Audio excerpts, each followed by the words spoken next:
After my medical checkup, I was driving to my house. When I arrived in front of the house, I was shocked.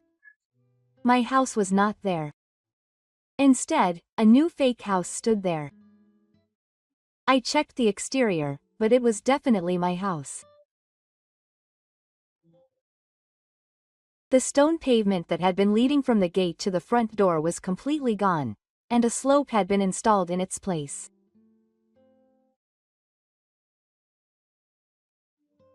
The mailbox that Nakio-san had made by hand had also become unfamiliar, and even the surrounding atmosphere seemed different.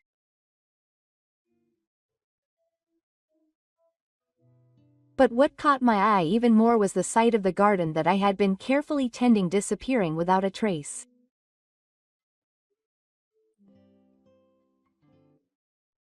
I can't believe that the flowers that I had been taking care of would be lost like this. My voice was stuck in my throat. I opened the front door with trembling hands and found an unfamiliar space. Unfamiliar rooms and furniture. All the furniture and accessories that I had treasured for decades had disappeared. I was overcome by the feeling that the memories of this house that I had built with my husband were disappearing, and I almost collapsed to my knees. Then, my son's wife, Makoto, appeared with a big smile on her face. "What do you think, Mom? It's a nice house, isn't it?" I was speechless. I couldn't believe the two of them were smiling so calmly. "Now, even if something happens to Mom, we will protect this house, so you can rest assured, so please pay." I wrote it in a very carefree manner. Of course Mom will pay, right? As I watched them, I felt something inside me collapse. That's enough. I won't let them do what they want. I told them. I'm not going to stay here anymore. I'm moving to Paris from tomorrow. Well, the Adas made a silly voice. Well, I'll tell them what I've been doing up until now.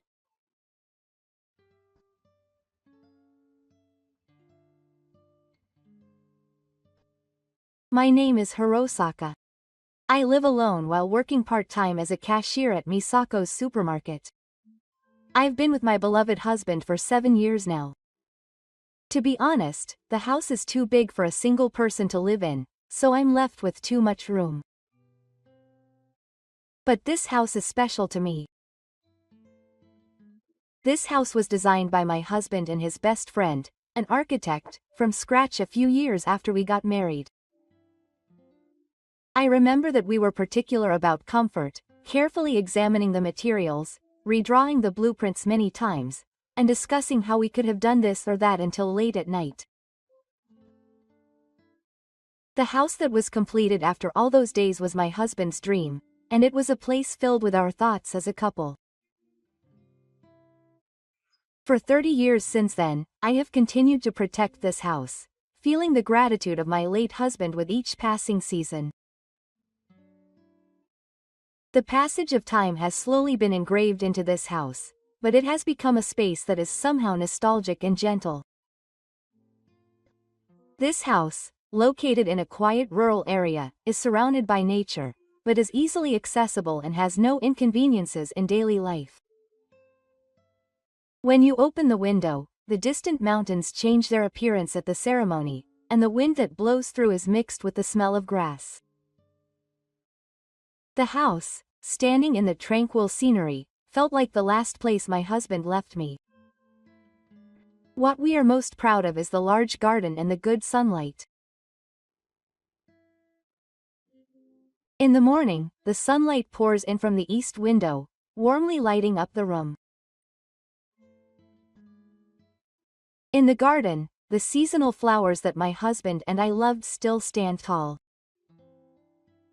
In spring, tulips and mercury flowers grow vigorously, and in summer, hibiscus flowers grow tall. In autumn, cosmos sway in the wind, and in winter, the moon quietly blooms red. All of them reminded me of the days when I would squat in the garden with my husband, laughing as we worked in the soil. Even though my husband is gone, I can feel his presence when I look at these flowers. I love the garden, which had such special feelings in addition to the original flowers.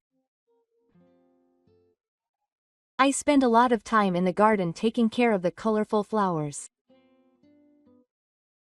I seem to be famous in the neighborhood as Misako, who loves flowers. Oh, what a beautiful cosmos. It's already autumn. I learned about it in flower studies. It's called a viola, right? The neighbors and children often call out to me when they see my proud flowers. I felt that my husband was connecting me to the world when I became lonely. A demon that is beautiful no matter when you look at it, conveys your love for your husband. Right. I hate to say it myself, but we were a famous married couple around here. We were always together when we were playing around, shopping, and going out. We always held hands when we walked outside. Age doesn't matter. I don't feel embarrassed. I'm just holding hands with the person I love. My memories of my husband include the flowers in the garden, but the best one is probably our honeymoon in Paris. I still look at the photo album from that time once a month. There are colorful Parisian landscapes and our smiles when we were young. Photos of us leaning together in front of the Eiffel Tower and playing around while walking along the River Seine. I can clearly remember the moment my husband brushed the tire off my mouth with his finger while we were standing on the terrace of a cafe. Let's go to Paris again after we retire. A few years before my husband passed away, we often talked about our plans for when we become adults. I want to walk more slowly in the town we visited on our honeymoon this time. I want to go around the Louvre without worrying about it. And I want to go to the small RO that I couldn't enter last time. Since my husband passed away, such a story has become a dream, but I am not completely alone. My husband and I have 2 children. My son, Ada, has always been a serious and big-hearted person. He doesn't say much, and he is not very good at socializing. But he was a very kind and sincere child. When I heard that Ada was sitting next to a classmate who was alone that day, without saying a word, I was truly touched. He doesn't try to stand out, but he gently lends a hand when someone is in trouble. I knew Ada's strength better than anyone else. Ada thought that a quiet life in the countryside was suited to him, but as he grew older, he secretly began to long for Tokyo. After graduating from high school, he wanted to live alone in the city. He wanted to live on his own. I remember the quiet but firm determination in Ada's eyes as he said this. Ada worked hard at part-time jobs to save money, and after graduating from high school, he used that money to travel to Tokyo. After graduating from university, he got a job at an IT company in Tokyo, and still lives there today. On the other hand, my daughter A-san was the complete opposite. She was active from an early age, interested in everything, and had a great sense of curiosity.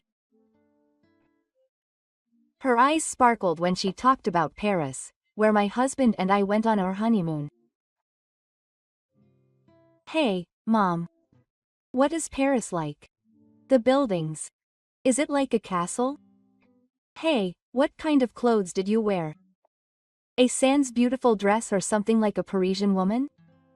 A sans questions were endless. The beautiful clothes she saw in the beautiful streets.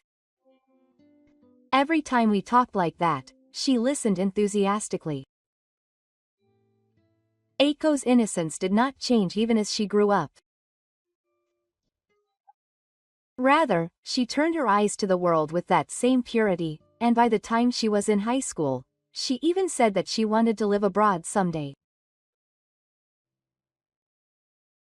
And before I knew it, Asan had become completely obsessed with clothes and makeup. When Asan said that she wanted to study fashion, I immediately agreed. The attitude of finding something you like and moving forward towards it is exactly like Aiko. After working part-time to save money and going on to a vocational school, Aiko's passion deepened even further. After graduating, she got a job at a major apparel store that also operates overseas. I want to go to Paris and see the scenery that my mom and dad saw. When I saw Aiko's face as she said this with a smile, I almost cried. Although Aita and Aiko were on different paths, they contacted me regularly. How are you? How have you been lately? Such short messages came often. And when she had a long vacation, she came back. She never interfered more than necessary, and she never got too far away. We had a good distance. For me, it was a good relationship where I could enjoy my own time without worrying. Ada got married 2 years ago.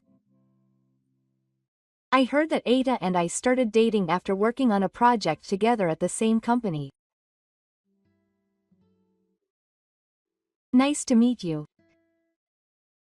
My name is Makoto. I am dating Asan. When I first met Makoto, I was overwhelmed by his atmosphere, which was completely different from mine. He was urbane and sophisticated, and his shiny hair that fell to his shoulders and his neatly manicured nails spoke of his high level of beauty.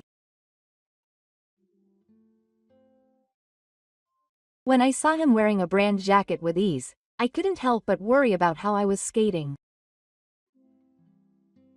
A person who is reliable and intelligent. That's what I remember thinking. After that, while I was making tea, Makoto looked at the garden, smiled, and said, "The flowers in the garden are very beautiful. Even if there are people who look at the flowers that you are proud of, there are surprisingly few people who put it into words like this."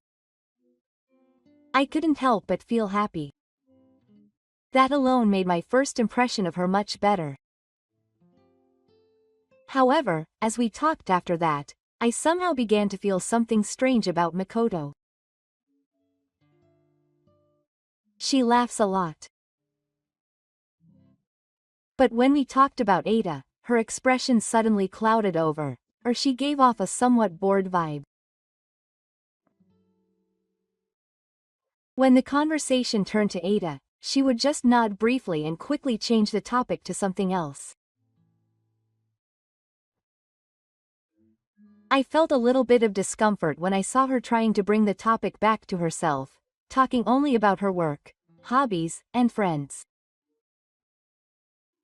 But maybe that's just how young people are.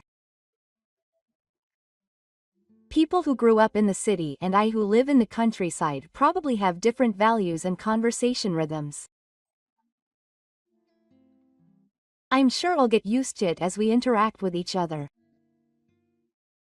I told myself that, and tried not to worry too much about it at the time. After getting married, A and Makoto started a new life in an apartment in Tokyo. Even though we got married, the distance between us didn't change. Usually, he only contacts me occasionally, and comes to visit for a few days during the holidays. This regularity continued even after 2 years of marriage. However, Ada has been acting a little strange recently. Ada has always been serious and planned. The same goes for money, he never wastes it and is the type to save little by little. Since one day, Ada has frequently said this to me. "Mom, I'm short on money and I want you to lend me some." To be honest, I was surprised. Both A and Makoto work, so I thought they had plenty of money, but they didn't seem to have made any big purchases. Is it enough for living expenses? Even when I asked him that, he didn't give me a clear answer and just evaded the question. But he always promised to pay me back, and in fact the money was returned properly. So, although I was puzzled, I trusted Ada and lent him money several times, even though he was in elementary school. I wonder if he is having financial difficulties? If so, should I teach him how to manage the household finances next time? No, is that really just meddling? One day, while I was struggling with this, I received a message from Makoto. He wants to talk about the house when he comes over next holiday. About the house? At that time, I didn't know if it was about our house or E's house. In any case, when it comes to the house, money is always a topic. It might be time to talk about the future as a family. Thinking that, I decided to accept his offer. And the next holiday, A and Makoto appeared with some heavy-looking bags. "Please come in," and before I could even sit down, they started laying out some complicated-looking documents on the table. What does this mean?" I was confused and didn't understand. Knowing me like that, Makoto finished laying out the documents and began in a tone that was similar to when he was alive. "It must be hard for your mother to manage the house by herself. I think it would be safe if we lived together." To be honest, I didn't understand what he meant. Until now, we had never talked about how hard it was to manage the house or how lonely it was to be alone, but Makoto was pushing out his kindness, saying that he was suggesting it because he was worried about your mother. However, I felt that there was a calculating light in his eyes. But maybe that's just my misunderstanding. Maybe he's really thinking about my future. He won't tell me in detail. It seems like he wants to at least listen to the story. Makoto grinned and turned his head to A. I took over the conversation without seeing him. "I'm thinking of renovating this house." I can't hide my shock at the sudden news. Without showing any concern for me, Ada unilaterally told me the specific plans for the renovation. "If your mother doesn't want to live with us, I'm willing to prepare another home for her." That's how he ended it. I felt something was off about those words. This house is my house. The title has been changed to my husband's name. And yet the only options he offered me were to renovate it and live together, or to move to another home. I felt an indescribable heartbreak. That's because he spoke as if it was natural for this house to become theirs. "I'll think about it."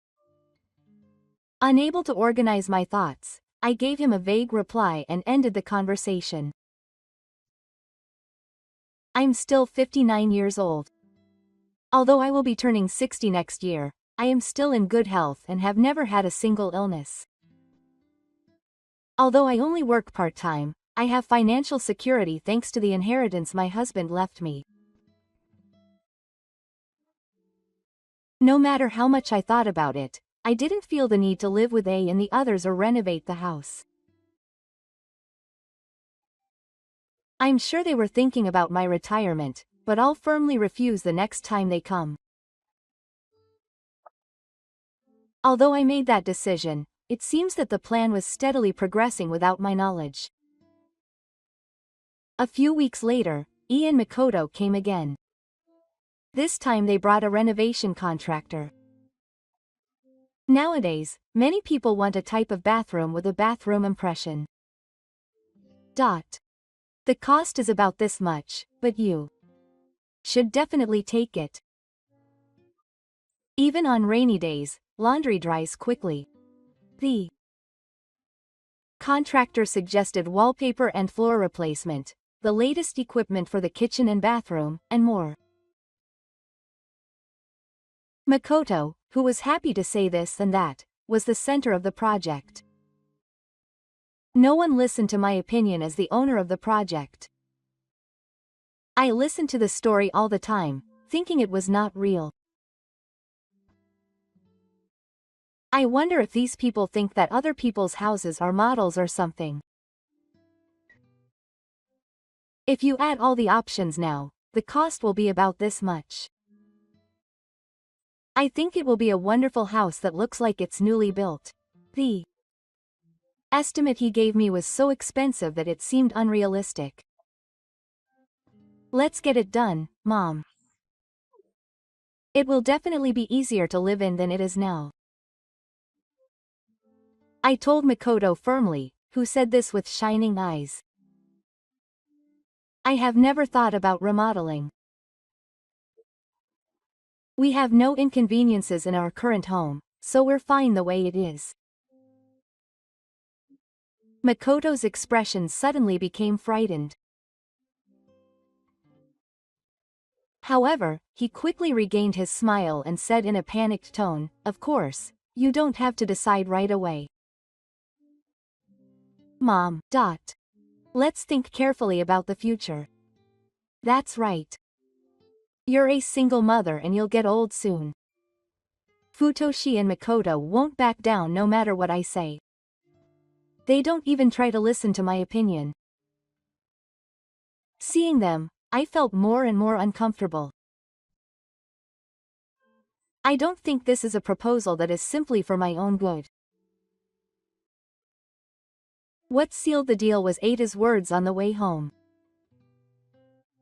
Well, I'll wait until you're convinced. Think about it slowly. There was a hint of calculation in his expression. Ada was so kind and sincere. It was a moment when I had to admit that my son had changed. I thought about my future again. It would be a lie to say that I have no worries when I think about 10 or 20 years from now. It's not unusual for something to happen to a human being, even tomorrow. If my son and his wife were living with us when that happens, I would certainly feel more secure. But this house is not just real estate to me. This is a house that my husband built and where we have lived together as a family. It is filled with many memories and love. It is also proof that I have lived with my husband. Especially since my husband passed away, this whole house felt like my husband. No matter where I am in the house, my husband is warmly embracing me. Even if something sad happens outside, I can have my husband by my side when I get home, so I felt like my husband would go somewhere if I changed the shape of the house through renovations.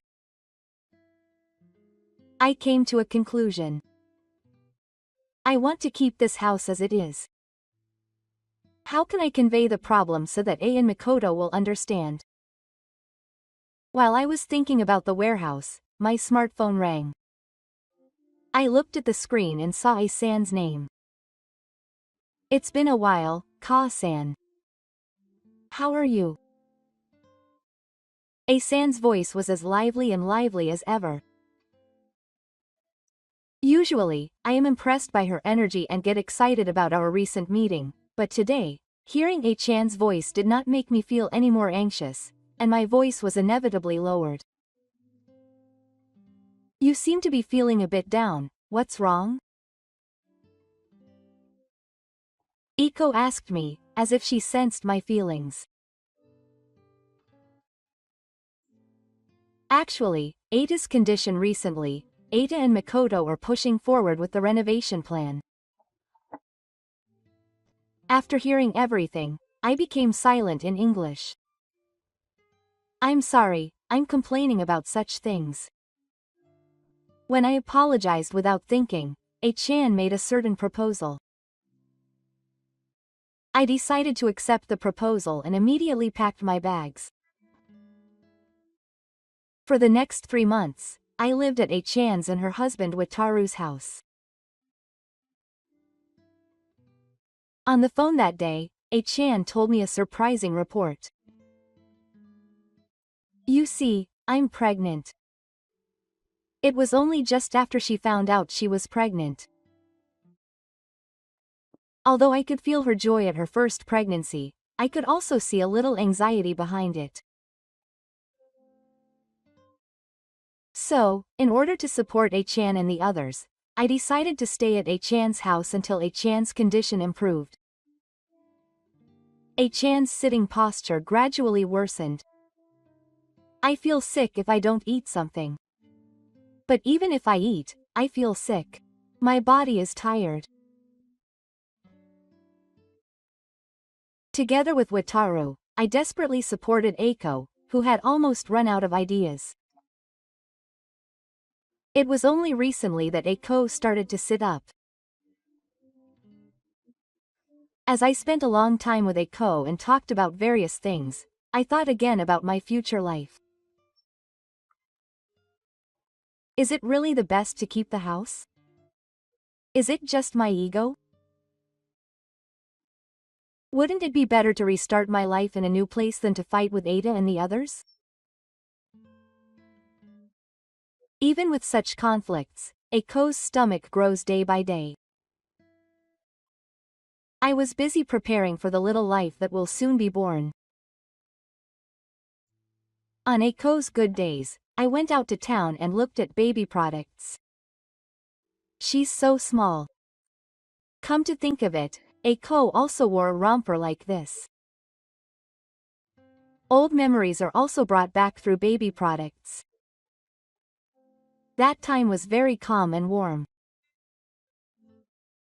One day, I wanted my mother to watch over this child's growth on behalf of my father. I also wanted her to take care of her body.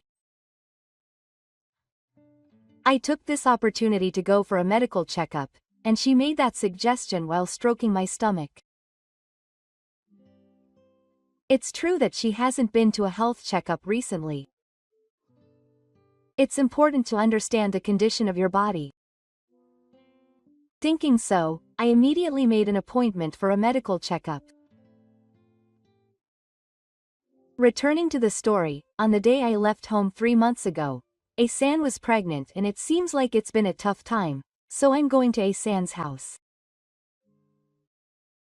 I'll be away from home for a while, so please take care of her. I just told her that on the phone. It feels weird to be entrusted with managing the house while your mother is away. Ada laughed, but I didn't feel like talking deeply about the renovation at first glance. Soon after that, I got a message from Makoto. We're busy too, so it's hard to look after the house, but we'll do our best. He's always been kind, but I couldn't help but feel like there was something hidden behind his words. But at that time, I was in a hurry, so we didn't talk much and just left the house. The trip was over. When I talked about the form of the house while spending time with A-san, a san made a certain suggestion. If you're going to renovate it anyway, why not renovate only the unused parts and rent it out? There are a lot of students in that area because it's close to the university, so I think it will be a little lively, but it was an eye-opening idea. In that case, we can live in the house without giving it up and keep the parts filled with memories. Our relationship with the neighbors will not change. We have no intention of taking the house, but the rental income will help us cover our stubbornness. What a brave and flexible idea. If that happens, A and her family will not be able to make a bad move. I decided to start planning the renovation as soon as A-chan's birth is over and things have settled down. How many rooms should we make? How big should it be? What kind of people will come? Once I decide that, all sorts of futures come to mind. I'm starting to look forward to it. If you don't want to be involved with the Adas, you can come to us. If you think that you have a place to return to anytime, I think your anxiety will ease a little. A-chan said this with a slightly worried look on her face. I can't help but cry at the thought of her growing up to be a good child. I thought I was a place for my children to return to anytime, but before I knew it, the situation had reversed, and I felt so confident. And it was the day of the medical checkup appointment. I had made an appointment at a hospital near my house, so I decided to go back home for the time. A-san has completely stabilized and seems to be able to settle down at home for a while. I was able to go home with peace of mind. After the medical checkup, I drove to my house. I wonder what to renovate and how. I want to keep the living room, kitchen and garden as they are. The place that was Ada and my child's room before is now a storage room, so maybe I should rent it out. I can't stop thinking about the new future. When I arrived in front of the house with excitement, I was shocked and a sudden feeling of unease ran through my whole body. Our house that should be there is not there. Instead, there was a new fake house standing there. I couldn't help but check the front. It said, Hirosaka, and there was no doubt that it was our house. The entrance, which was made of aluminum, has a stylish Jupiter design. The stone paving that continued from the gate to the entrance has completely disappeared, and a slope has been installed there. The exterior wall, which was white and rusty, has a chic design that values things, and the overall design is urban.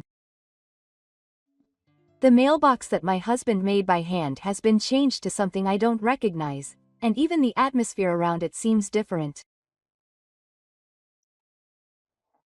But what caught my eye even more was the sight of the garden that I had lovingly tended to disappear without a trace. The garden that I loved and cared for had been completely exposed and turned into unnatural concrete. The shock of losing the flowers that I had cared for so well made me speechless, and my voice choked in the back of my throat. I opened the front door with trembling hands and found an unfamiliar space. The door to the living room had turned into a spacious hallway. Inside, the unfamiliar furniture and equipment were lined up as they had been in her lifetime. There were ornate paintings hanging on the walls and the kitchen had been turned into an island kitchen. The furniture and accessories that I had chosen with my husband and had cherished for decades were all gone. I was overcome by the feeling that the memories of this house that I had built with my husband were being swept away and disappeared, and my knees almost gave way. "Oh, Mom, welcome back. Ada came running from the back and greeted me as if I was in danger. Behind him, Makoto appeared with a big smile on his face. Mom, what do you think? It's a nice house, isn't it? I was speechless. I couldn't believe the two of them were smiling so calmly. Look, this is where your mother lives. Makoto-san didn't seem to care about my condition and showed me to the reception room behind the inner door. There was a completely different space from the luxurious and modern living room I had seen earlier, a shabby one. A small kitchen, a small cart-like counter, and a storage space that was too small. There was no place to put the dishes and cooking utensils I had collected over the decades, they were overflowing everywhere. There was a cheap folding table sitting there by itself in the living room. It was as if it represented my loneliness in this house. We made it compact and easy to manage to suit your mother's age. We designed it so that she would be comfortable. Makoto-san said as if he had done it out of kindness. Now your mother can rest assured that we will protect this house even if something happens, so please pay the money. He said so nonchalantly and finally squeezed out the payment. From what I heard, the loan was taken out in Ada's name and she wanted me to pay it. There was no way such a convenient story could exist. Anger rose up. I want them to pay for the house they paid for without my permission. What are you talking about? I blurted out. Then Ada was shocked and Makoto was injured. I renovated it for my mother. Of course my mother should pay for it. As if what they said was right. I'm going to go. Watching them, I felt something inside me crumble.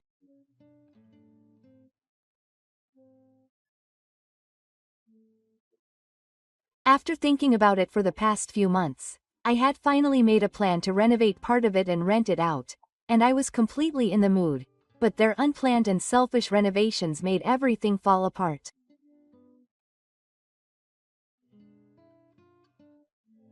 That's enough. I looked at them again. They were still looking at me with a grin. They probably thought I would pay anyway. But I wasn't going to let them have their way. I told them. I'm not going to stay here anymore. I'm moving to Paris from tomorrow. The two of them were, well, making a stupid voice. If that's the case, I'll tell you. I'll tell you. The reason why I want to steal the house for 3 months. I could see that their faces were becoming serious. Yes, I had been in Paris for the past 3 months. In fact, Asan had been assigned to the front of an apparel shop in Paris 2 years ago, and the couple had moved to Paris. Aiko, who knew that I had feelings for Paris, had suggested that I live in Paris with her. These 3 months were intended to support pregnant Aiko, but they were also a rehearsal for living in Paris. But I was wavering. I felt that if I left my home, I would also be separated from my husband. That's what I thought. But I no longer have a home where I can feel my husband. Now that this has come to an end, there is no reason for me to stay here. So I have no intention of living here or going along with your plans. When I said this coldly, Ada and the others were at a loss for words. You paid for it without asking, so you should take responsibility for it yourself. Well then, goodbye. So I left the house without looking back. Ada and the others were quiet, and there was no sign of them chasing after me. Once I was alone, the sense of loss that I no longer had a home struck me again. The time when my husband was drawing the blueprints with his best friend, the day we moved into this house, the days when our family gradually grew and we were happy, noisy. The flower garden that my husband and I tended to every day. Various memories come to my mind. Those memories supported my daily life, but I lost them all in an instant. But I can't stop here. No matter how much I cry or howl, that house will never come back. When I think about that, I can only see the future I will spend with Aiko and the others. I will look forward. With that determination renewed, I moved forward. I checked into a hotel that I had booked in a hurry and called Aiko. Aiko, you see, I told you everything that happened today. I'm 20 years old. I'm going back to Japan right away. I don't need to go out of my way. I'm worried about your health too. I tried to stop her, but Aiko's anger didn't subside. From what I heard, Aiko was originally planning to give birth in Japan and had been asked to come to the hospital where she was going to give birth for a checkup. It seems that she had already negotiated with her workplace about school lunches. Besides, I can't leave my mother alone. Aiko took Wataru-san and returned to Japan the next night. Aiko, please come back to Japan. Thank you. When I told her, Aiko laughed and said it was about time for us to fight back. Aiko and Wataru-san, who returned to Japan, started working immediately the next day. First, they asked the renewal office and a lawyer to investigate. Until the results of the investigation were released, I worked with Aiko and the others from a hotel in Tokyo. Those days were filled with anxiety and low-level officials. Is this really okay? Is what I'm doing really right? I sometimes thought so. Mom, we're here. It's okay. Aiko often called out to me, perhaps knowing how I felt. I was able to keep my spirits up by relying on those words. During those days, Aiko and the others gradually started to contact me. See, what we did was so bad. We did it thinking of your mother. I can't believe they would drive us to such a corner. Both of them spoke as if they were the victim's family. I shared everything with the lawyer and did not transform at all. But when such messages are sent to me every day, it gradually eats away at my heart. I'm tired of it. One day, when I started to think like that, the results of the investigation were released and I went to the lawyer's office to hear the details. The facts I was told there were more than I expected. First of all, the contract at the time of the renovation contained a false statement that Yano's consent had been obtained. It seems that Makoto wrote this, and Makoto was also in charge of all the interactions with the renovation company. Furthermore, it seems that he repeatedly told Ada, who felt guilty, that this was for the sake of the family, justifying the plan. Even after hearing all of this, I still couldn't understand why Ada and the others did such a thing. It seems to go back to the circumstances of Makoto's parents' home. Makoto's parents used to run a small and medium-sized business, but it fell into management and had already sold the company. Although they didn't have a large debt, the entire family was financially unstable. Makoto, who was the only one who was acting to ensure the quality of life and financial stability of his parents' home. It seems that this was the reason why Ada came to me so many times to borrow money. Still, savings just won't come. A home is just a dream.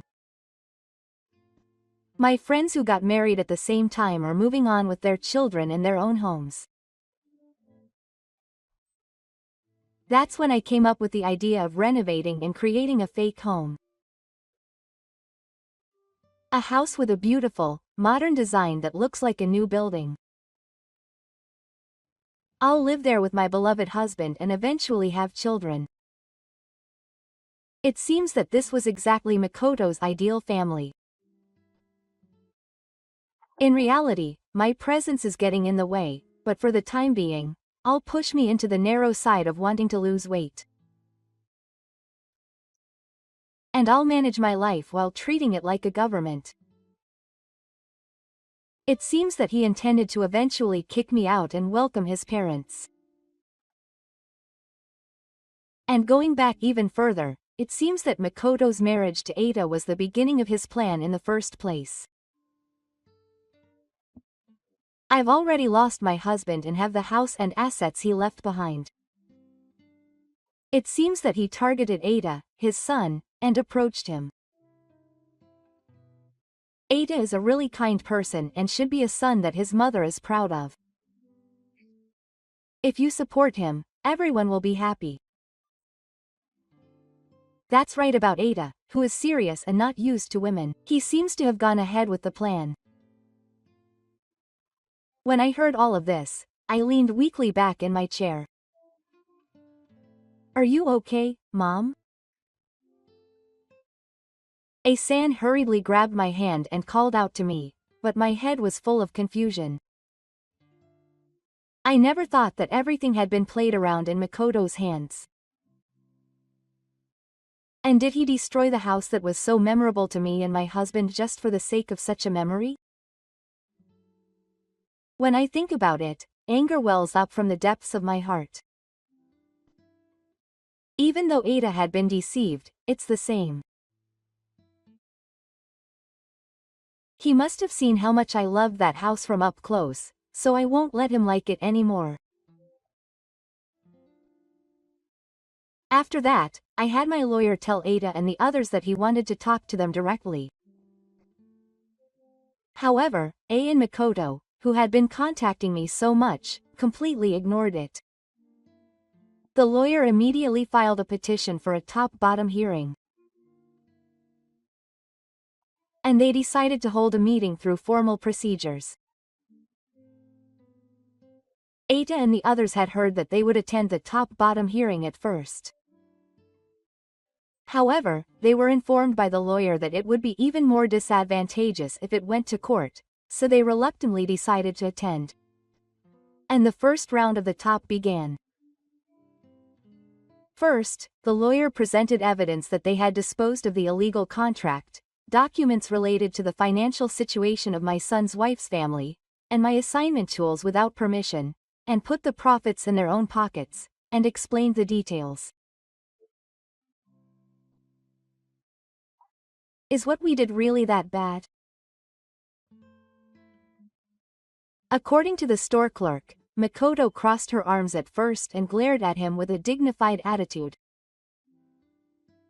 I was impressed that she could have such an attitude after coming all this way.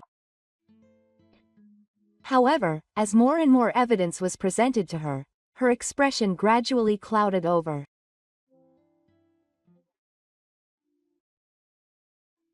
Her shoulders began to tremble, and it seemed that she no longer had the initial composure to pout, and before long, Makoto covered her face with both hands and dropped her shoulders.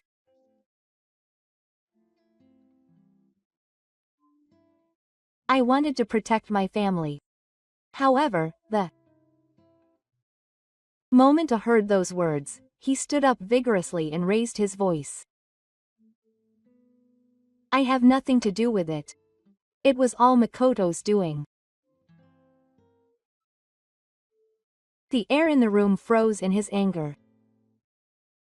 Ada Makoto looked at Ada with tears in his eyes, but Ada refused to meet his gaze. He was probably just desperately trying to escape from this situation. The gentle Ada of the past was no longer there. The lawyer mercilessly pointed out the emails and contract signatures with the renovation company to Ada. There was clear evidence that A was involved. Seeing that, Ada realized that he could no longer make excuses.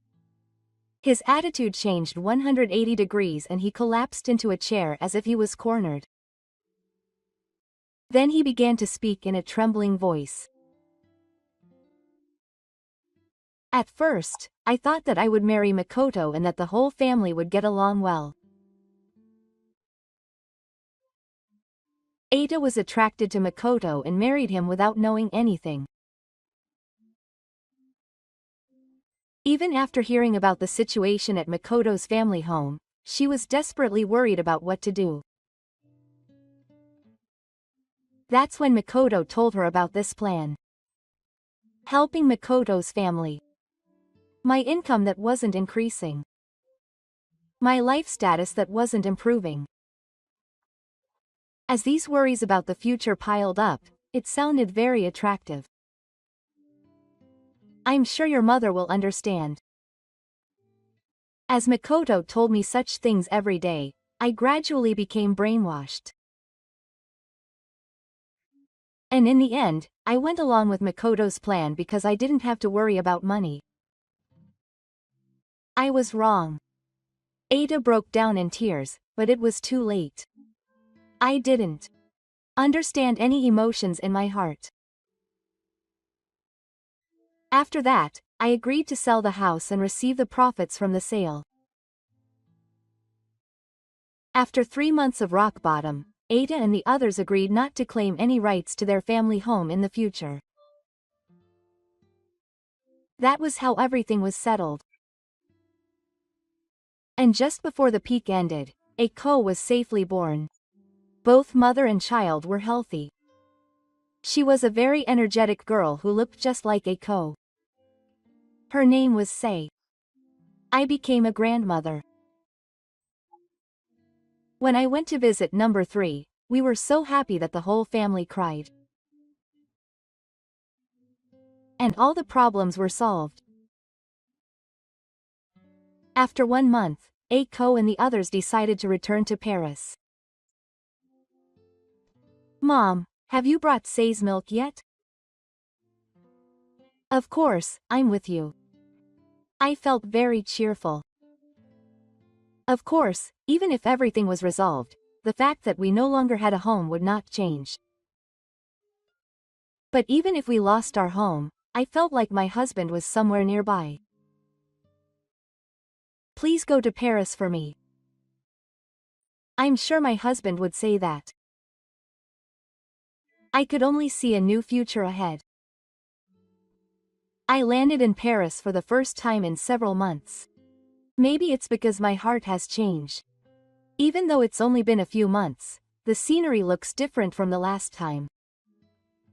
Cobblestone streets, buildings that feel history. The smell of bread mixed in with the wind that suddenly blows through. All of this brought back memories of my honeymoon with my husband. Let's come again someday.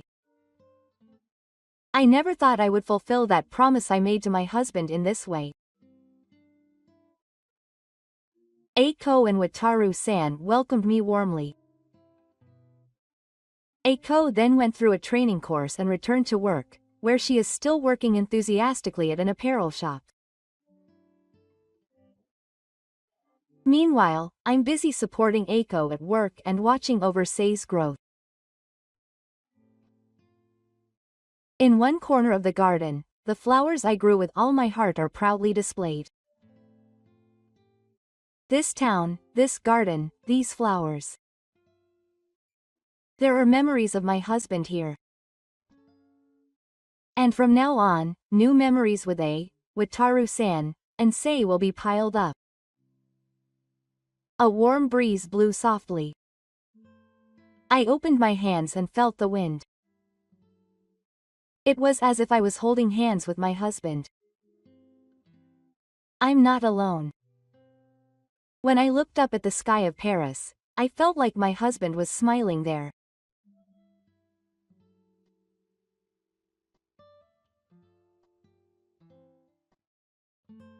夫のケイタは私の顔を見るなり、胃潰瘍だなんて大した病気でもないくせに入院なんて大げさなんだよ。と悪態をつく。何一つ心配などしていないようだ。そんなこと言ってお父さんが無理をさせるからでしょ？娘の愛に言われ居心地が悪くなったのか、飲み物でも買ってくる。と病室を出て行った。しばらくするととても焦った様子でケイタは戻ってきた。お前、余命1年なのか？神妙な面持ちでケイタが言う。え？もしかしたら私が知らない間に医師からの説明があったのだろうかとドキリとした。いや、さっきそこでお前の両親が話し込んでいたんだよ。挨拶しようかと思って近づいたら、なんかそんなことが聞こえたぞ。両親は何の話をしていたのだろうか。二人で沈黙していると、愛が突然笑い出した。一体どうしたのだろうかと二人で愛を見る。すると愛はケイタの方を向き、恐ろしいことを口にした。何？その話。それってお母さんのことじゃなくて、お父さんの浮気相手の話でしょ？その場の空気が凍りつく。お父さん、私たち全部知っているんだよね。おい、その絵、朝飯はまだなのか？いつものように夫のケイタが私に問いかける。私はキッチンで朝食の準備をしている。もうすぐできますよ。そう答えながら味噌汁とご飯をよそいテーブルの上へ置く。今日は朝から会議だって話しただろう。準備だってあるんだ。早くしてくれ。焼いた魚を皿に盛り付け夫の前に置くと、いただきますも言わずに食べ始めた。そもそも私はいつも通りに準備をしていた。寝坊をしたのは自分なのに。そんな思いをぐっとこらえ、私は洗濯を始める。慌ただしく夫が出て行くと、ほっと一息ついた。朝の情報番組が始まり、賑やかなテレビの音を聞きながら朝食をとる。専業主婦の私は毎日こんな感じで夫のケイタの世話をしていた。結婚をして25年。家に一人でいる時間が長く、何か趣味でも始めようかと思っているのだが、引っ込み思案な性格がここぞとばかりに大きな顔をして一歩踏み出せずにいる。毎日、ケイタの朝ごはんの支度をし、洗濯、掃除、買い物。同じ日々の繰り返しに退屈してきたところだった。働きに出ようと思ったことはあるのだが、昔から体が弱く、さらには娘を出産してからは病気がちになってしまったので、それも叶わなかった。私の人生、このまま何も変わらず終わっていくのかしら。そんなことを考えていると、ピンポーンと玄関のチャイムが鳴る。ガチャガチャと玄関の鍵が開く音が聞こえ、中に入ってきたのは娘の愛だった。お母さん、いる？そう言ってリビングのドアを開ける。おかえり。愛は時々こうして私の様子を見に帰ってきてくれる。体調が思わしくないときは家事も手伝ってくれるなんともできた娘だ。調子はどう？ここのところ特に問題なくやってるわよ。愛は私の顔を見て安心したようだ。にっこり笑って、そっか、よかった。じゃあさ、外にご飯でも食べに行かない？どうせ退屈してたんでしょ？とランチに誘い出してくれた。愛が働いている職場の近くの洋食屋さんに出かけ、愛の近況報告を聞きながら食事をする。たまのこの時間が私にとっては幸せな時間だった。そして同じような毎日が続く中での息抜きにもなっていた。夕食の買い物を終えて家に着くと、愛は持ってくれていた荷物を置き、すぐに自分の家へと帰っていった。父である啓太と会わなくていいのかと尋ねると、お父さんはどうせ元気でしょ？とあっさりしたものだ。確かに夫は48歳という年の割には若い。仕事帰りにジムでトレーニングをしていたり、最近では美容にまで気を使うようしているようで、体のたるみはなく、肌も生き生きしている。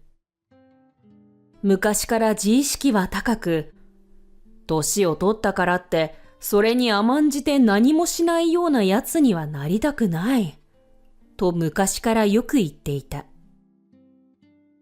同じ年の私はというと、そんな夫に比べたら見劣りしてしまうおばさんになり果ててしまい、夫からも冷たくあしらわれている。愛が帰った後、ふとテーブルの上に置いたチラシが目に入る。ポストに入れられていたものだ。そのチラシには綺麗な女性が載っていた。どうやら近所でやっているヨガ教室のチラシのようだ。この講師の女性は現役のモデルさんで、リーズナブルな値段で年齢問わず募集中というようなことが記載されていた。ヨガくらいなら病弱な私にもできるだろうか。そんなことを考えるのだが、なんだかんだと自分に言い訳をして、そのチラシを新聞の間に挟み込んだ。時計を見ると、もうすぐ夕方の5時になろうとしていた。そろそろ夕食の準備を始めなければ。啓太が帰ってきた時に食事ができていなければ、またどやされる。今日は朝から機嫌を損ねてしまっていたので、啓太のお気に入りの献立にするつもりだ。そうして私はまたいつものように、啓太のためにご飯を作るのだった。夜の7時過ぎ、啓太が帰ってきた。早速、洗っておいたお風呂にお湯を張る。啓太は先にお風呂を済ませてから夜ご飯を食べる。お湯がたまるまでの間、啓太は缶ビールを飲みながらリビングで新聞に目を通していた。お、いい女じゃないか。突然何を言い出すのかと思ったら、私が挟み込んでいたヨガ教室のチラシを見ていた。へえ、モデル兼ヨガのインストラクターなのか。家も近いみたいだし。おい、お前も通ってみたらどうだ？そう言ってニヤニヤと私を見てくる。私みたいなおばさんが言っても迷惑よ。軽くあしらうと、またお前はそんなこと言って、少しは自分の体を磨いてみろよ。とため息をつかれた。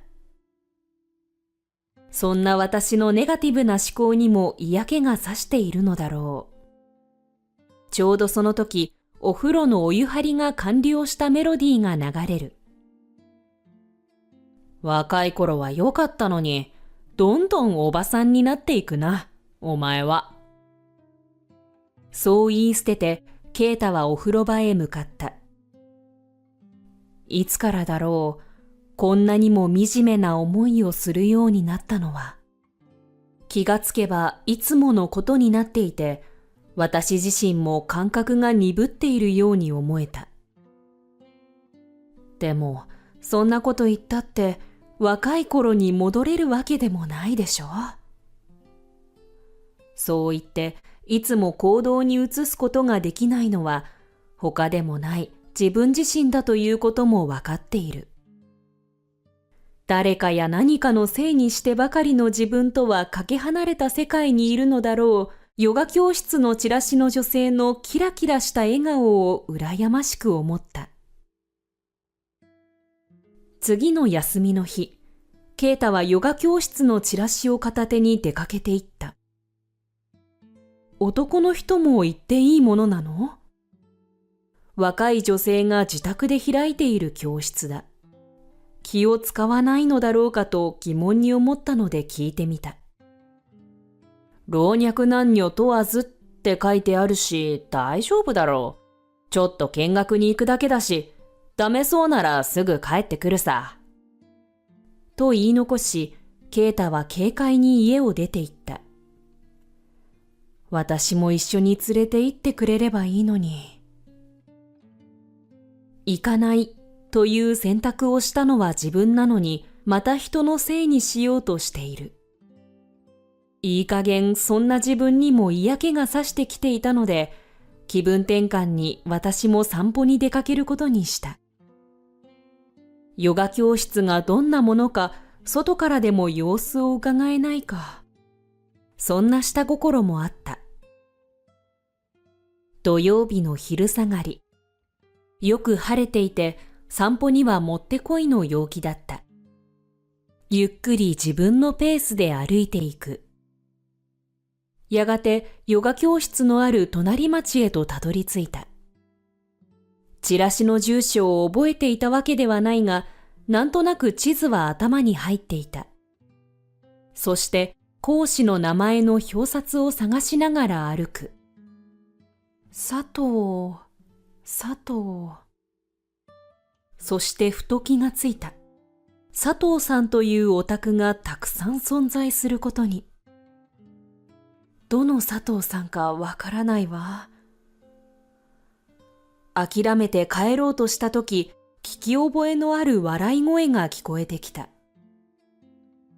声のする方へ角を曲がると、一軒の庭先のテーブルに腰掛け、これまた見覚えのある男性と女性がお茶を飲んでいる姿が見えた。見間違えるはずがない。ケイタとヨガ教室の講師の女性だ。あまり近づくとケイタに気づかれてしまいそうなので、何を話しているのかはわからないが、とても楽しそうだ。そして自分の夫ながら若い女性と並んでも引けを取らない姿に感心した。なんだか急に自分がとてもみすぼらしく惨めに思えてきた。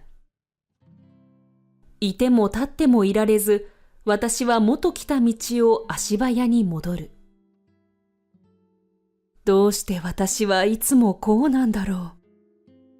家に帰る間、ずっと自分で自分を責める。崩れてしまった容姿だけではない。そもそもこの卑屈になってしまった性格を何とかしなくては。そう決意を固めた。夕方になり夕食の準備をしているとケイタが帰ってきた。やけに上機嫌だ。ヨガ教室どうだったの？楽しそうにしていたところを目撃してしまったことがバレていないかドキドキする。楽しかったよ。先生は愛と同じ年代だったけど、ちゃんとインストラクターとしての資格も持っているし、しっかりした感じだったな。そんなに若い女性だったのか。娘と同じ年齢くらいの女性とどんな話をして盛り上がっていたのだろう。私は少し興味が湧いた。ヨガくらいなら私もやってみようかしら。独り言のようにつぶやくと、いやいや、お前には無理だろう。ケイタは私の全身を上から下までわざとらしく見渡してから笑った。他にも何人か来ていたけど、お前みたいなおばさんはいなかったし、恥をかくだけだぞ。そう言われて私はムッとしてしまった。ヨガ教室の講師に嫉妬していたとはいえ、少しは前向きに考えようと思っていたところなのに。そんな私の表情を読み取ったのか、そんなにムッとするなら、もっと早く何とかしておけばよかったんだよ。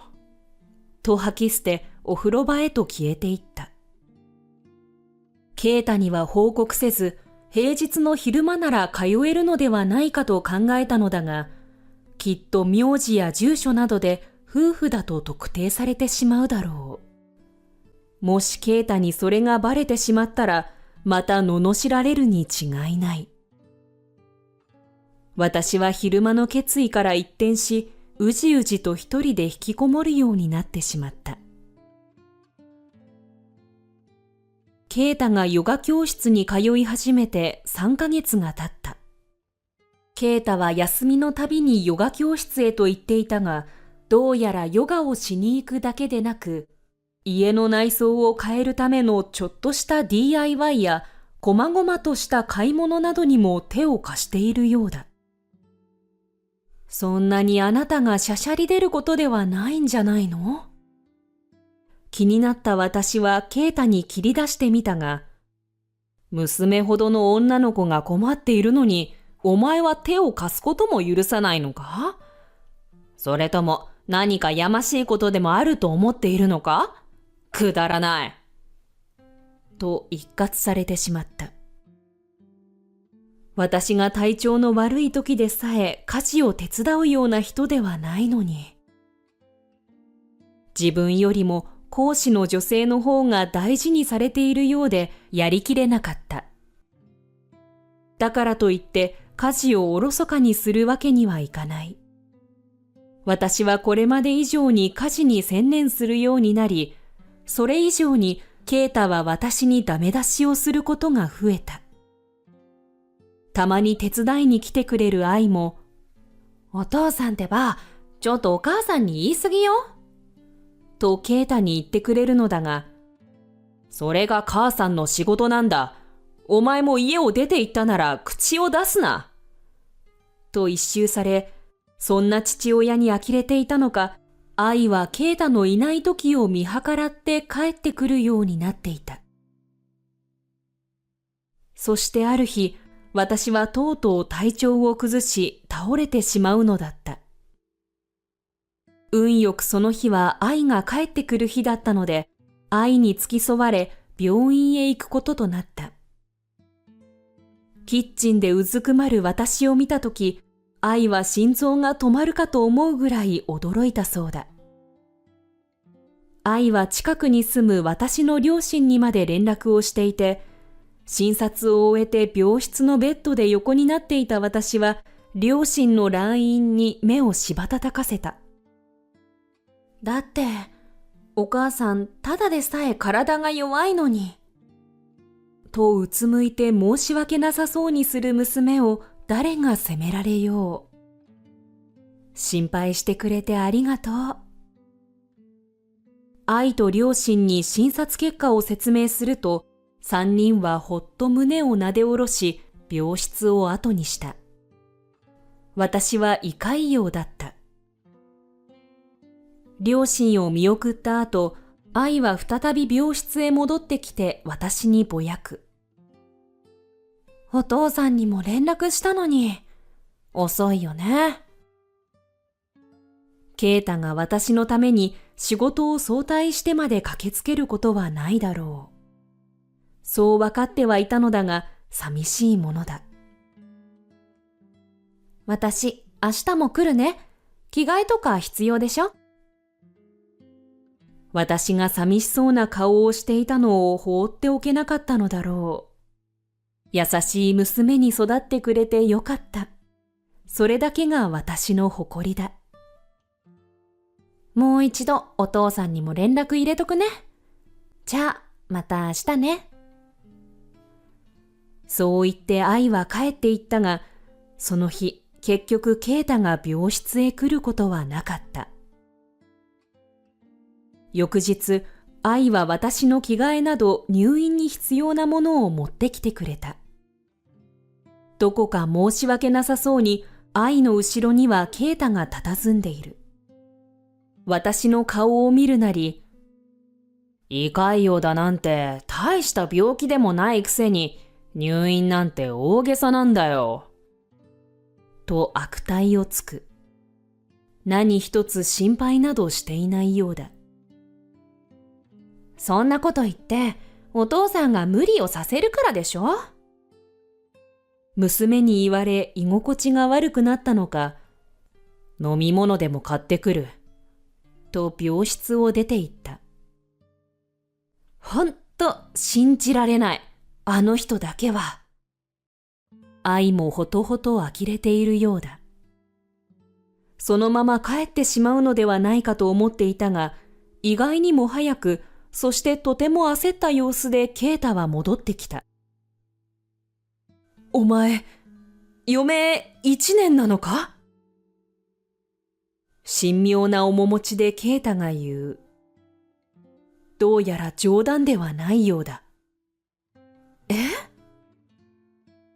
もしかしたら私が知らない間に医師からの説明があったのだろうかとドキリとした。いや、さっきそこでお前の両親が話し込んでいたんだよ。挨拶しようかと思って近づいたら、なんかそんなことが聞こえたぞ。両親は何の話をしていたのだろうか。二人で沈黙していると、愛が突然笑い出した。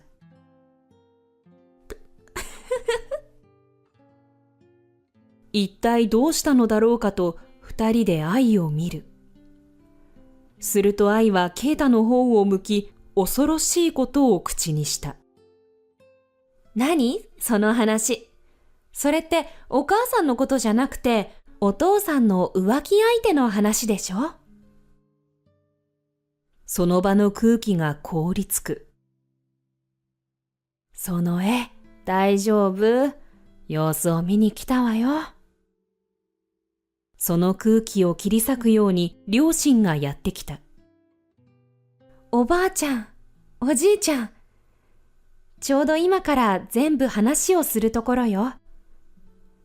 そう、今からにするのね。父は何も言わないが、ケイタがこの場から逃げ出さないように睨みを利かせている。お父さん、私たち全部知っているんだよね。そう言って、愛はこれまでのことを話し始めた。ケイタがヨガ教室へ通うようになって1ヶ月ほど経った頃だ。愛は我が家からの帰り道にとんでもないものを目撃してしまう。その日、私は愛にヨガ教室のことを話していた。やはり自分も通いたいと考え直し、愛にどんなところか見てきてもらおうと思ったのだ。ケイタが言うように、私が言ったら浮いてしまうような感じなのか、説明を聞いてきてほしいとお願いした。自分で行けばいいものなのだが、怖かったのだ。いいよ。なんなら今日の帰りにでも話聞いてみるね。愛は心よく受け入れてくれ、ヨガ教室へと向かった。愛がヨガ教室の近くまで行くと、誰かが玄関から出てきたというのだ。とっさに曲がり角に身を隠し、その姿を確認すると、啓太と講師の女性だったらしい。その日、啓太は仕事だったはずなのだが、愛が自分の父親を見間違えるわけがない。ただならぬ雰囲気を感じた愛は、そのまま身を潜め、様子を伺っていた。すると、しばらく話し込んでいた啓太と女性は、キョロキョロと周りに人がいないことを確認すると、顔を近づけ、キスをした。自分の父親のそんな姿を見てしまった愛は、ショックを受け、軽蔑する気持ちを抑えきれなかったそうだ。だから、わざわざ啓太のいない日や時間帯を狙って帰ってきていたのだ。愛は啓太が去っていく姿を確認すると、すぐさま私に連絡をしてきた。お母さん、あそこはやめといた方がいいよ。何でも前向きに考える愛がそんなことを言い出すので、何がダメだったのか聞いてみるのだが、愛は口を割らなかった。なんとなく、お母さんとあの講師は合わない気がする。今考えたら、私に気づかせないようにする愛の優しさだったのだろう。そんなことも知らず、私はまたヨガ教室に通うチャンスを逃してしまったと残念に思うのだが、数日後、私が再び散歩がてらにそのヨガ教室の周辺を歩いていた時のこと。とある家の塀に身を隠している怪しい女性を目撃する。どうやらその人はヨガ教室の室内を見ようとしているようだった。なんだか物騒ね。そう思って近づいてみると、なんとその女性は愛だったのだ。一体何をしているのだろう。近づく私に気がついていないようだ。このままだと驚かせてしまうだろうと、私は足を止め、愛の携帯へ電話をかけた。きっとあれは娘に違いないが、できれば他人であってほしい。そんな私の願いはもろく崩れ去り、私からの着信に気がついた愛は、ヨガ教室から離れたところで電話に出た。もしもし、愛？そんなところで何をしているの？ため息混じりに私は問いかける。愛は驚き、キョロキョロと周りを見渡した。そして遠くにいる私の姿を確認すると、そっちへ行くわ、と電話を切り、こちらに駆け寄ってきた。すごく怪しい人がいると思ったら、呆れる私の顔を見て気まずそうにしている。それで何をしていたの？問い詰める私の目を見つめ、こんなところじゃ目立っちゃうから別の場所で話すわ。と何かを決意したように歩き出した。この時間だとまだお父さんも帰ってこないから家へ行きましょう。私も愛のただならぬ空気を感じていた。家に着き紅茶を入れる。二人で一息ついた後、私は改めて愛に問いかけた。それで、何をしていたの？あそこはお父さんが通うヨガ教室でしょ？先日、私のためにどんな雰囲気か視察に行ってくれたが、あの時にその件は終わっていたはずだ。最初に言っておくけどね、私は何があってもお母さんの味方だから、それだけは忘れないでね。最初にそう言うと、愛はあの時、自分が見たことをすべて話してくれた。ヨガ教室の様子を見に行ったあの日、玄関から仲良さそうに出てくる啓太と講師の女性を見かけたこと。二人が仲良さげに話し、去り際に周りを確認し、キスをしていたこと。そのことを私に伝えようか迷っていて、私を傷つけないために一人で抱え込んでいたこと。私もね、お父さんを信じたかったんだけどね。愛は紅茶を口に含んだ。信じたかったから何度もあのヨガ教室へ様子を伺いに行っていたようだ。ところが愛の期待とは裏腹に、ケイタはしょっちゅうヨガ教室へ行き、講師の女性と仲良くやっていた。なんとか証拠を抑えられないかって思ってたの。証拠があれば父を問い詰めることができる。弱みを握ることで私へのひどい仕打ちをやめさせようと考えていたそうだ。私が通報されてもおかしくなかったよね。私に見つかったことで愛は冷静さを取り戻していた。そうね。夫の不倫話を聞いたのに、私はなぜか平静を保っていた。どこかでそんな気がしていたのだ。ヨガのレッスン以外で通い詰めていたのも知っている。ケイタは否定していたが、私にはそれ以上踏み込む度胸がなかっただけだ。ねえ、お母さん、このままでいいの？愛が心配そうに私の顔を見ている。お母さんにその気があるなら、私は協力するよ。愛が何を言おうとしているのかすぐに分かった。離婚する気があるかどうかってことね。愛は何も言わず、ただうなずく。私はどうしたいのだろう。自分に問いかけてみる。正直、このまま離婚したとしても、一人で生きていける自信はない。ずっと専業主婦をしてきて、今さら働き口が見つかるのだろうか。それに体調の面でも不安だ。愛は協力すると言ってくれているが、娘に甘えてばかりもいられない。深く考え込む私を察した愛は、もしお母さんが離婚しないって決めても、さっきも言ったように、私はいつでもお母さんの味方だからね。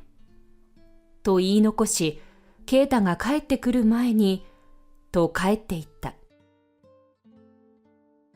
ケイタは帰ってくるなり、いつものように私にあれこれと文句を突きつけてくる。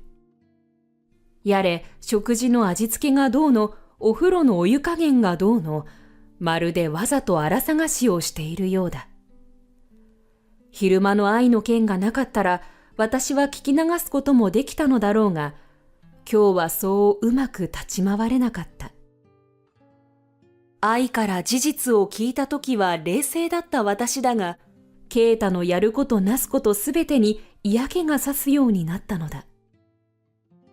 声を聞くのも、同じ部屋にいるのも、すべてが気持ち悪くなった。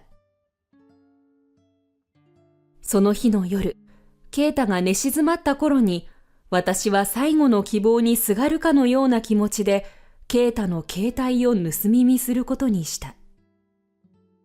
これで黒なら離婚しよう。やってはいけないことをしているのは分かってはいたが、そもそも裏切ったのはケイタの方だ。そう自分に言い聞かせ、携帯をチェックする。ところが、私の最後の希望は打ち砕かれる。講師の女性とのメッセージのやり取りや写真など、目を疑いたくなるような浮気の証拠の数々が出てきた。そっと携帯を閉じ、私はリビングへ向かい、ソファーに横になった。同じ部屋で眠ることが耐えられなかった。明日、早速愛に連絡をしよう。そして私と愛の計画が始まったのだ。私と愛はまず私の両親へ報告することにした。離婚が成立すれば私は実家へ帰ることになるだろう。なので事情を説明しておくことにしたのだ。話を聞いた両親は激怒した。4人で話をした結果、ヨガ教室の女性が一番幸せになる瞬間に行動を起こそうということになった。愛が張り込みを続けていた間、その女にはどうやら他に男がいると判明したそうなのだ。私がヨガ教室に通って情報を聞き出してみるわ。そう言って愛はヨガ教室に通い始め、ケイタの浮気相手、ヒミカと距離を詰めた。どうやら愛の目測通り、ヒミカには婚約者がいて、1年後に結婚する予定だそうだ。そのあたりを狙って慰謝料を請求しよう。やけに張り切っている愛とは裏腹に、私は気が重かった。そんなに長い間、ケイタを泳がせ、これまで通りに振る舞うことができるかどうか不安だったからだ。今ですら同じ家で生活しているだけで気持ちが悪いのに。そんな不安とケイタと生活するストレスが重なり、私は胃潰瘍になってしまったのだ。これまでのいきさつを話し終えた愛は、正直お母さんがここまでストレスを抱えていたとは思わなくて、ごめんね。と私に謝ってくる。私が病院へ運ばれた時に両親と相談をし、すぐにでも離婚と慰謝料を請求する作戦に変更したのだそうだ。愛の話を聞いたケイタはただ無言でうなだれていた。あなたがさっき聞いた余命1年っていうのは、あなたの不倫相手のヒミカのモデル生命ってことなんですよ。冷たく他人行儀にケイタに話す愛。そんなことしなくたって普通に離婚したらいいだけだろうが、人の幸せをぶち壊すような真似をするんじゃない。私との離婚話よりヒミカの幸せを優先するケイタの言葉を聞き、私はこれまで感じたことがないくらいの怒りを覚えた。愛が言い返そうとするより先にケイタに言った。私の幸せをぶち壊してきた奴が何言ってんのよ。飼い犬に手を噛まれたような顔をしてケイタは私を見てくる。散々人をこき使っておいて、体調の心配どころか他の女の心配して気持ち悪い。ここまで人を蔑むことができるのか。自分の中にこんな感情があったことを私は初めて知った。気持ち悪いって、お前みたいな奴にお前呼ばわりされたくないわ。溢れ出てくる負の感情を私は抑えきれなくなっていた。愛も止めようとしてくれているが、こんなにも怒っている私に戸惑っているようだ。再びケイタに罵声を浴びせようとしたとき、母が静かに切り出した。もういいよ、その絵。優しく慰めるような声だ。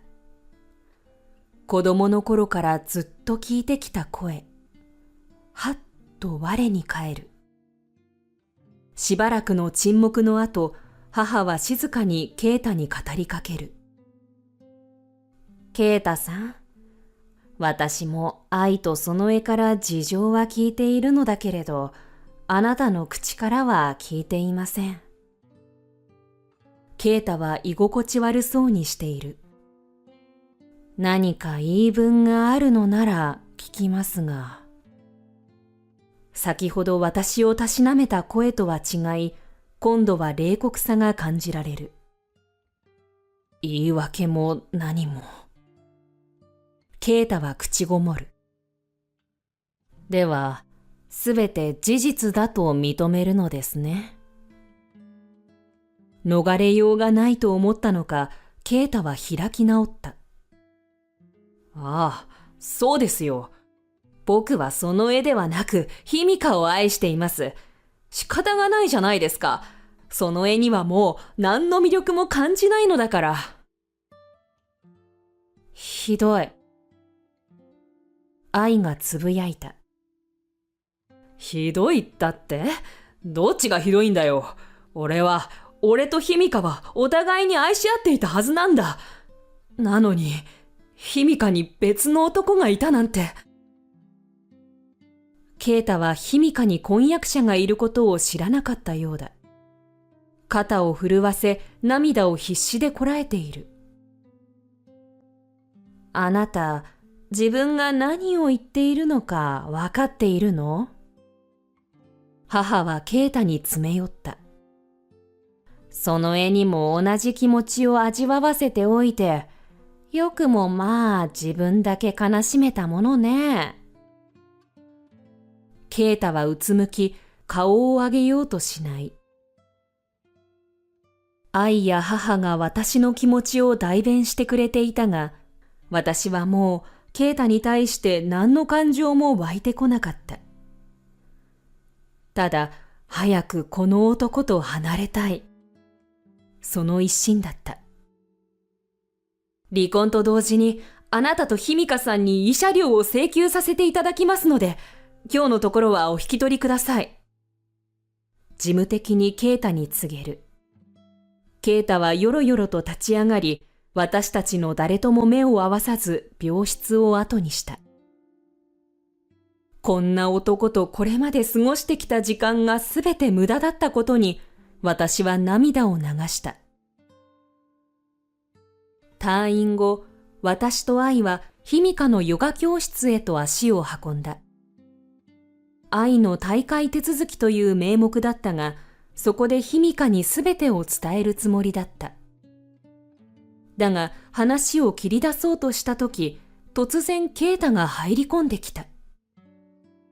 私たちが呆然とする中、ケイタは抵抗するヒミカの手から携帯を奪い取り、ヒミカの婚約者に電話をかける。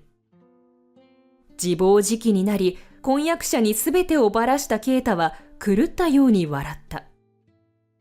彼はヒミカの携帯を少し操作した後、それをヒミカに投げつけると、わざとらしく足音を立てながら去っていった。床にへたり込むヒミカに私は追い打ちをかけるように告げる。今のは私の夫だった人です。